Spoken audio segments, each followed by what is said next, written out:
நெல்லை கோவையில் இளம்பெண் ஒருவர் வலுக்கட்டாயமாக காரில் ஏற்றிச் செல்லப்பட்ட சம்பவம் பெரும் அதிர்ச்சி ஏற்படுத்தியிருக்கிறது. என்ன நடந்தது? கூடுதல் விவரங்களுடன் இணைகிறார் செய்தியாளர் நந்தகுமார். வணக்கம் நந்தகுமார், என்ன நடந்தது? விவரங்களை பதிவு பண்ண.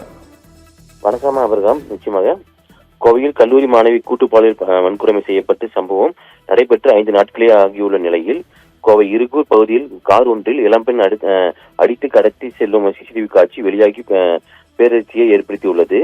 இளம்பெண் ஒருவர் கட்டாயப்படுத்தி காரில் அழைத்துச் சென்றதாக நேரில் பார்த்தவர்கள் காவல்துறையினரிடம் தகவல் தெரிவித்துள்ளனர்.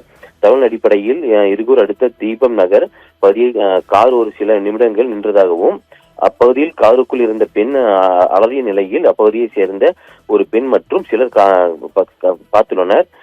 இது காரை நோக்கி அருகில் செல்ல முற்பட்ட போது அங்கிருந்த கார் புறப்பட்டு சென்றதாக கூறப்படுகிறது.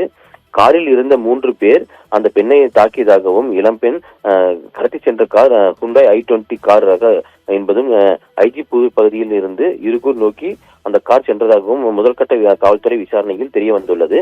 இதைத் தொடர்ந்து அந்த பகுதியில் உள்ள சிசிடிவி காட்சிகள் அனைத்தையும் காவல்துறையினர் கைப்பற்றி விசாரணை நடத்தி வருகின்றனர்.